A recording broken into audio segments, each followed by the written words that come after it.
Des Rois chapitre 13. Joachaz, roi pays Israël. Joas petit roi Okozias tap marché sous 23 ans depuis qu'il tap gouverné pays Juda. Les Joachaz petit Jéhu monté roi dans pays Israël. Il gouverné pendant 17 ans dans la ville Samarie. Mais il était fait ça qui mal dans Jésia, il était la école n'en fait même péché avec Jéroboam petit Nibat là, li la cause peuple Israël là péché tout. Li pas sorti pour te quitter vieux chemin ça. C'est comme ça li fait Séa fâché sous mon pays Israël yo. C'est ça qui fait Séa te la yo nan men Azaël wa pays Syria ak nan men Benadad petit li en pile fois. Laisse ça, Joachaz la prière dans pied Séa. Séa répond li parce que li te ouais Jean wa pays Syria tap tout pisi mon pays Israël yo. Séa voye un moun pour sauver peuple là. C'est comme ça mon pays Israël yo sorti en bas men peuple Syria. Yo tan men vive encore à ke posé tan coup avant. À tout ça, yo pas suspend fait péché famille Jéroboam yo te la cause peuple la ti fait. Yo la gekor yo nan fait même péché yo tout. Et stati ya te toujours campé la ville Samarie. La main Joachaz te rete avec seulement 50 cavaliers, 10 chars à guerre et 10 000 soldats à pied. Parce que wa pays Syria te touye tout l'autre yo. Li te pilon yo en bas pied tan kou poussière. Reste histoire Joachaz là ensemble avec tout ça li te fait, na jwen yo écrit dans livre histoire wa pays Israël yo. Les Joachaz mouri, yo enterré la ville Samarie. C'est Joas, petit garçon là, qui montait wa nan place li. Joas, wa pays Israël. Wa Joachaz tap marché sous 37 ans depuis il tap gouverné pays Juda. Les Joas, petit Joachaz là, monté wa pays Israël. Li gouverné pays pendant 16 ans dans la ville Samarie. Mais il te fait ça qui mal dans Jésia. Li te la école n'en fait même péché avec Jéroboam petit Nibat là. Li la cause peuple Israël là péché tout. Li la école pire là-dedans. Tout reste histoire Joas là, tout ça li te fait Jean li te vend un soldat li tap fait la guerre avec Amasia wa pays Juda. Tout ça te écrit dans livre histoire wa pays Israël yo. Les li mouri, yo enterré le même côté avec l'autre 3 pays Israël yo, la ville Samarie. C'est Jéroboam qui monte wa nan place li. L'homme prophète Élisée tombé malade. C'est maladie ça qui te pour porter l'aller. Joas, wa pays Israël là, alwel. Wa crié, li la kol sous figi Élisée. Li dit comme ça. Papa moi, ou même qui t'est en couillon gros l'armée pour prendre défense pays Israël là, wap mourir vrai. Élisée dit li, prends yon banza à quelques flèches. Prends yon banza à quelques flèches.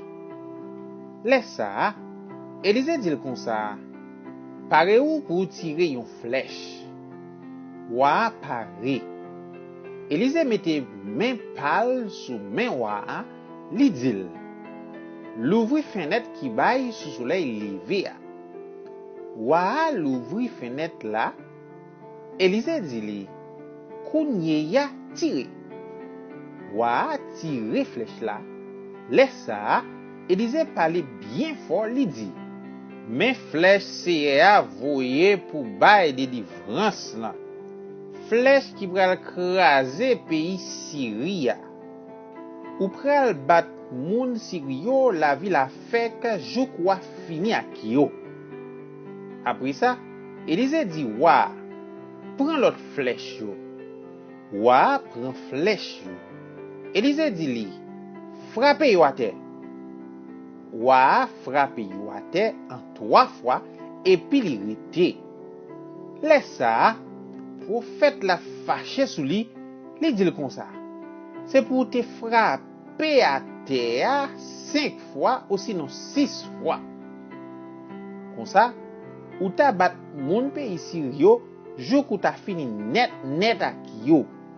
Kounye ya, ou pral bat yo 3 fois si. Élisée mouri, yo enterril. Chaque l'année, moun Moab yo te kon fait ban pour vin fait pillage dans pays Israël là.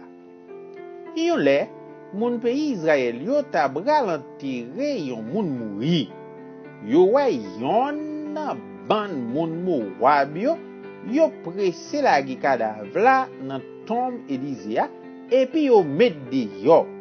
Cadavre la al tombe sous osman Élisée yo. La même mort a levé vivant. Li campé sous des pieds. Azaël, wapé Syria, te maltraité peuple Israël là pendant tout règne Joachaz. Mais si a te agi bien ak moun pays Israël yo, li te gen pitié pour yo. Li pat kite moun fini ak yo. Li te aide yo peut-être contrat li te passé ak Abraham, Isaac ak Jacob. Li pa jambli peuple ya, jouk le sa. Le Azaël wa pays Syria mouri, c'est Ben-Hadad petit li qui monte wana place li. Wa Joas, petit garçon Joachaz la, reprend nan men Ben-Hadad toute la ville Azaël te pran yo, la li tap fait la guerre ak Joachaz la, papal. Joas bat Ben-Hadad en 3 fois, li reprend toute la ville pays Israël yo nan men. Des Rois, chapitre 14. Amasia, roi pays Juda. Roi Joas, petit garçon Joachaz la, tap marché sous 2 ans depuis l'état gouverné pays Israël, les Amasia, petit Joas, monte roi dans pays Juda. Li te gen 25 ans les ça. Li gouvernait dans la ville Jérusalem pendant 29 ans. Maman te relé Jéhojadan. C'était un monde la ville Jérusalem. Li te fait ça qui droit devant Seigneur. Mais pas tant que David dans cette lia. Li te fait même Jean ak Joas papal. Tant seulement li pat krasé tant bon Dieu l'autre nation yo, qui fait moun yo te toujours altouye bête, boule l'encens dans temple sa yo. Les Amasia senti li bien chita sous pouvoir, li fait touye tout chef dans l'armée qui te touye papal. Mais li pat moyen petit assassin sa yo, parce que d'après ça qui écrit dans livre la loi Moïse là, c'est a te dit papa pa gen droit payer pour sa petite li yo fait, ni petite pa gen droit payer pour sa papa yo fait. Chaque monde va payer pour ça yo fait. Amasia te touye 10 000 soldats payés donc dans fond salé. Li goumen jouk li prend la ville c'est là. Li relèl Jokteyel. Non qui rete pour li jouk journée jodi. Après ça, Amasia voye mission bay Joas, petit Joachaz, petit Jéhou, ou pays Israël là, li mandel bataille. Joas voye répondre li. Yon lè, yon touf piquant qui te sous mon Liban voye yon mission bay pied sed la. Li dit le comme ça. Bay petit garçon là, petite fille là pour le marier avec. Yon bête nan bois passé bon là, li krasé touf piquant. C'est pour me dire ou Amasia ou krasé moun pays et don yo. Kounye ya ou senti ou grand nèg en pile. Bien content pour gonfler l'estomac ou jan ou capable mais rete sous ça ou faire. Pour qui ça wap chercher travail ko ou pour ça passer mal ni pour pays jida. Mais Amasia dit refuser écouter. C'est comme ça. Joas sorti ak la Meli pour l'algoumen ak Amasia bon la ville Bet Shemesh dans pays Jida. L'armée Israël la bat l'armée Jida bien bat. Tout sol la pays Jida yo volé gage yal la kay yo. Joas wa pays Israël la fait Amasia wa pays Jida prisonnier la ville Bet Shemesh. Les fini, li marché sur la ville Jérusalem, li krasé miraille rempart la ville là, depuis dans portail Ephraim, rive bon portail coin sur yon longueur 180 mètres en tout. Li prend dernier bagay en l'or ak en argent li joine. Tout ça qui était dans temple Seigneur ak toute richesse qui était dans palais wa.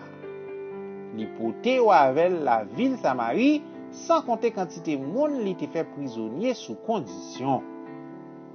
Toute reste histoire Joas là, tout ça li te fait, Jean li te vend yon soldat li tap goumé ak Amasia ou pays Jida, nous joignent tout ça écrit dans livre histoire ou pays Israël yo. Les Joas mouri, yo enterré la ville Samarie dans kavo ou Israël yo. C'est Jéroboam, petit garçon là, qui monte wa nan place li. Amasia wa pays Jida mouri. Amasia, petit Joas, wa pays Jida, te vive 15 ans encore après la mort Joas, petit Joakaz, wa pays Israël. Toute reste histoire Amasia écrit dans livre histoire wa pays Jida yo. Yo monté yon complot la ville Jérusalem pour yo tuer Amasia. C'est comme ça Amasia couri à cacher la ville Lakis. Mais l'ennemi yo rapoussibli yo tuye. Après ça, yo mette cadavre li sous cheval, yo tourné avec la ville Jérusalem, yo enterré la ville David là dans kavos ancêtre li yo. Tout peuple pays Jida prend Azaria, petit garçon Amasia, yo fait loi dans place papal. Azaria te gen 16 ans lesa. C'est lui-même qui reprend la ville Elat, li fait tourner en bas autorité Wajida après la mort papal. Jéroboam, petit Joas, wa pays Israël. Amasia, petit Joas, tap marché sous 15 ans depuis li tap gouverné pays Jida, les Jéroboam, petit Joas, wa pays Israël là, monte wa nan place papal. Li gouverné dans la ville Samarie pendant 41 ans. Mais li fait ça qui mal nan Jessie ha, li te la l'école nan fait même péché ak Jéroboam, petit Nebat là, li la cause peuple Israël là péché tout.